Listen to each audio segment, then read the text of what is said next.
You are tuned in to The T-Side, a podcast where we talk total health, life lessons, and music. I'm your host, licensed therapist, doula, and music enthusiast, Tawnya D. Now let's get into it. Welcome to The T-Side podcast. I'm your host, Tawnya D. Thanks for stopping by to take a listen. If you like what you hear, I hope you come back and be sure to tell a friend so that they can listen too. If this isn't your first time listening, welcome back. Now, I would love to hear from all of you. Feel free to reach out to me on social media, Facebook, Instagram, Twitter, or you can just head on over to the website, thetsidepodcast.com. And as you can see, the title today is Who is She and What is She to You? I'm going to be giving a bit of personal reflection over my past year being a podcaster. But first, I have a few updates. So first, what's been going on with me? My back is starting to feel better. That's the number one news. The chiropractor is definitely helping. He was right. It's going to hurt worse before it gets better. But now I have a little range of motion. So I'm so happy. In podcast news, I am now listed in the podcast in color directory. So more people can potentially find the podcast. You should check it out if you're looking for some other great podcasts to listen to. They're all broken down by category, subcategory. One that I found that I like is called A Different 50 because it's two single Black ladies, professionals in their 50s, talking about things that I can relate to. Not just all these other podcasters who are younger that are talking about things that I've already been through. So that just makes me feel old. So how about that for, does that make me old moment? Also, Facebook just came out with a new feature that allows you to connect your podcast to your show's page.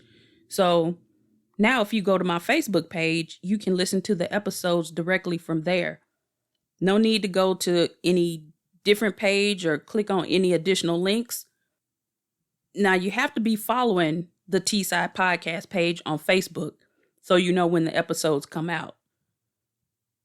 It is not linked to my personal Facebook page, so don't go looking for it over there because you're not going to find it. And if you're not already following the page, just type in the T-Side podcast in the search bar on Facebook and it should pop right up. Recently, I was updating some things on my website and messed around and found out that I have a guest intake form on there. Apparently, it's been there the whole time. I had no clue. But honestly, it makes things so much easier for anyone who wants to be a guest or has already agreed to be a guest. They just fill out the form and it captures all of their information in one spot. So I don't have to go and ask them for all their social media pages and a photo multiple times. And it's in all these different places. It's all right there together. I also set up an online calendar to streamline scheduling for my guests, which is awesome because it makes it much easier for me to coordinate schedules with my international guests. Hopefully, it'll save me some time when I'm having to create all these promos for the show and list all the information about my guests. So see, I'm getting it together. My learning curve is slowly getting smaller, y'all. So just like the title, the theme song for today is called Who is She and What is She to You? Which is by one of my favorites, Gladys Knight and the Pips. Now, it was released in 1973 on Motown and was co-written by Bill Withers and Stanley McKinney. Now, I don't know him, but I do know Bill Withers, sang Grandma's Hands and other popular songs. The song is about Gladys asking her guy about who this other woman is that keeps coming around, but that's not what the episode is about. Those are just the lyrics that stuck in my head. Now, let's reflect on this past year of podcasting, shall we? I have learned quite a few things, technology being one. I think the most important thing that I've learned is that I'm learning to articulate and speak about myself in a more concise manner because I'm wordy, if you all haven't noticed. But I always seem to come back around to the point. But it'd be nice if I didn't have to take all day to do it. I get on my own nerves doing that sometimes, but it's okay. It still feels weird to put myself out into the world like that, but I'm slowly getting used to it. I'm definitely a lot more comfortable talking about myself. Being on other podcasts, though, has forced me to figure out exactly what to say in a concise format because they give you a few seconds to give your spiel about your show. But on my own podcast, I can edit out the extra long pauses I have when recording. You'd be surprised at how long the pauses are as I'm trying to articulate my words. That's why it takes a while to edit sometimes. The other thing that I've learned that people you know are the least likely to be the ones to listen to your podcast. I'm just saying, I dare y'all to prove me wrong. I mean, I know there's a handful of people who listen on a regular basis, but do you know how many times I've mentioned my podcast and get met with crickets, or they quickly change the subject? They're like, oh, that's great. By profession, I study people's behaviors, right? So it's very interesting to watch or listen to people fidget around the subject. The ones that really get me, though, are the ones who act like they're excited and happy for me. But every time I talk to them or see them, they ask me for a link to the show. Really? It's all good, though. Whatever. What I've also learned is that every other podcast that I talk to says the exact same thing. So it's usually strangers that become your audience. And for that reason, I've learned how to navigate Instagram and social media better on how to promote my podcast. First was me really getting out of my own way and feeling like the podcast was good enough to really talk about. And then I had to learn to articulate that, to be able to promote it on different sites and things like that. Now, two things in life that I abhor is repetition and selling things. I get bored with the same old, same old. I like to switch things up. That's why sometimes I'll say different things at the end of until next time, because sometimes I have something to say, sometimes I don't, but I just need it to be different. As far as selling things, I've always hated selling things. I didn't even sell my own Girl Scout cookies. Now, my mom and my dad were the top cookie sellers one year. I just got the prize for it because I let them take the form to work and people would just sign up and, get cookies. My dad was a fireman. Take it to the firehouse. Everybody's at the firehouse. The firemen always ate cookies. So, yeah, shout out to Robertson Fire Department because they would always hook me up. And so did the people at my mom's job. She worked in an office, so pass it around. Everybody bought cookies. Honestly, I think I'm knocked on maybe 5 doors, and 2 of them were the people next to me and my godparents across the street. I just figure if I ask you and you say no, okay, then I'm out. I'm not going to beg you to do anything. So, it drives me crazy to have to post about the new episodes multiple times a week in multiple different places. And in every episode, I have to ask you to send me feedback so I know how I'm doing. Because real talk, I'm tired of asking. And figure if you do, you do. If you don't, you don't. But I also know that the rule in business is that you have to be told no 3 times before you accept that answer. And if you want to be successful, you have to keep going. And as I've said before, just do it anyway. I know. But still, I figure, I have a point to make. I feel like what I'm doing is worthwhile. So I used to always tell my resistant clients who were mandated to come to therapy or they were just uncomfortable with talking and opening up. I get it. I'm the same way. I don't know you. I'm not talking to you. But I'd always be like, don't worry about it. I'll do the talking and you can listen or not. Because my personal philosophy is you'll never be able to say, well, I didn't know. Nobody told me because I'm going to tell you. You can decide what you're going to do with that information. Now that I think about it, I think I actually put that in my trailer, which I have not gone back to listen to because it was horrible. But that's a whole different story. So, who is she? She is I, and I am Tawnya. And who is she to you? Well, that just depends on who you ask. When I was trying to figure out how to format the podcast as a solo show, I asked several people that I knew in different capacities, like friends, family, an ex, coworkers, even a former client, what was the first word that came to mind when they thought of me? The answers were very interesting, to say the least. Now, first of all, most people followed the instructions and gave one word, but some gave 3 or more words or came back with more words as they thought about it. But that was the point. Point was the initial thing that they think. What I did find interesting, though, is that some people said the same thing. The first 3 people I asked were, I think, my mom, my brother, and a guy friend. And they were like straightforward, straight shooter, strong-minded. So I guess clearly that's me.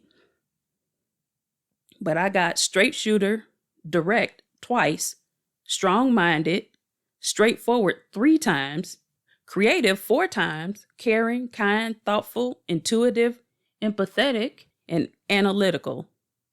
And analytical is definitely me. Oh, and a comedian. I agree with all the others, but being funny, now that one made me laugh out loud. But as you can tell, I laugh at my own self. But there were 2 in particular that helped me shape the show. The first one was resilient. They also said phenomenal. But if they had to pick one, they would pick resilient.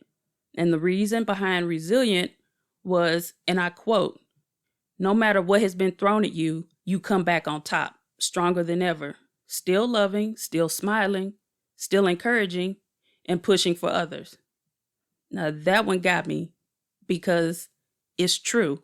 I know it, but it was nice to know that someone else knew it too. I just keep going no matter how bad I feel because I know that there's always someone who has it worse than me because I talk to them every day. It tends to give me a little perspective, you know. The other one was real. They said that covered everything. A real friend, real supportive, real informative, real thoughtful, and real as in keeping it real. And boom, with that, the T-Side podcast was born because I'm literally all of those things. And as I've been doing the show, a lot of the feedback I've gotten is I'm authentic. And I've said, well, that's because I don't know how to be any other way. I like that. I'm consistent across the board with everybody, which I've said since I was younger. If you're wrong, I'm going to tell you. Don't mean I don't love you, but I'm going to tell you. God bless my grandma's soul. If she was here, she'd tell you. That's the case. Honestly, she crossed my mind not too long ago. I don't know. I just got sad because I miss my grandma because I was her favorite person. So anyway, and see, that's the thing. I'm not a professional media personality. I have severe anxiety when it comes to public speaking. I struggle with imposter syndrome and self-confidence.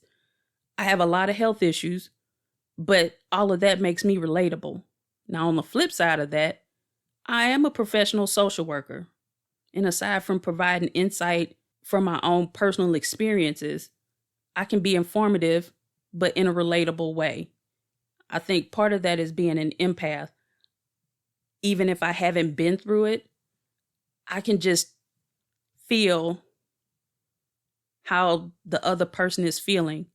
Because I've often been told, how did you know that? I didn't even say it. I don't know. I can just tell.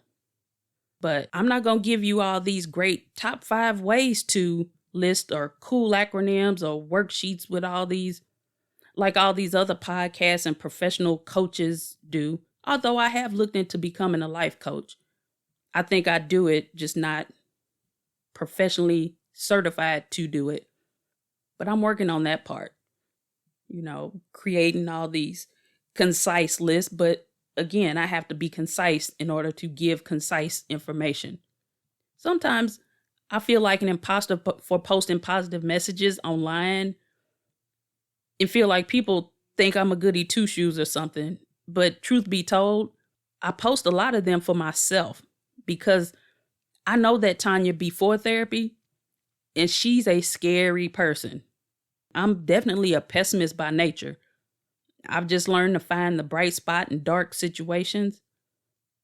I guess that's just part of my survival skills, but also I like to think that's one of my superpowers. Most days aren't great for me, but I just keep going because, as Andy Dufresne from the movie Shawshank Redemption would say, get busy living or get busy dying. Yeah, sometimes I quote movies too, song lyrics in movies. Let me tell you a story real quick that really sums up why I stay outside of my comfort zone and keep doing this podcast, even when I don't feel like it. First of all, I just feel like failure isn't an option. I'm not a quitter. But I once talked to a client who was in their car driving and decided to call in. They weren't really calling to get set up with a counselor. I think they honestly just wanted somebody to talk to and to get some reassurance. They were telling me that they relapsed on drugs multiple times and felt like a failure and a disappointment to their family. I wasn't sure why they were calling. Again, they were just talking. And at that job, we were supposed to have time limits. So if you were on your call 20 minutes, they were checking, why are you on your call so long? I'm like, because I'm human and I'm talking to people. That's why. Although, honestly, after about 40 extra long minutes of me listening and reinforcing the positives, like the fact that they continue to keep trying to get better, they still had family that loved them, yada, yada, yada, you get the point. So as I was able to finally bring things back together and bring the call to a close, they told me, thank you. And that I was like an angel because they were about to go buy some drugs and overdose. But by talking to me, it kept them from killing themselves because I didn't shame them and I gave them hope to keep trying. And honestly, that's one of those days where you're like, man, okay, I am good. I really like my job. That's why I do what I do, whether I'm getting paid for it or not. Have you ever asked someone, what was the first word that came to mind when they thought about you? You should do it. You might be pleasantly surprised at the responses. I know I was, because I had no idea what people were going to say. Try it and let me know what they said. And if you don't have anyone to ask, I'll tell you the first word that comes to mind for me about you is blessed. You are blessed to be here listening to this podcast, if for no other reason than to motivate me to keep going. Because even if I don't hear from you, I see the numbers in my analytics. So I know someone is listening. And I know that people in multiple countries are listening. So my voice is being heard around the world. Imagine that. I never would have. But I might say something that will make someone's day. And on that note, I'm going to go ahead and get out of here. Until next time, be blessed so you can be a blessing to others. Thanks for tuning in to this episode of the T-Side Podcast. You can find me on Instagram and Facebook at the T-Side Podcast. If you like what you heard, be sure to subscribe wherever you listen to podcasts so you don't miss any of the episodes. And be sure to tell a friend about the show.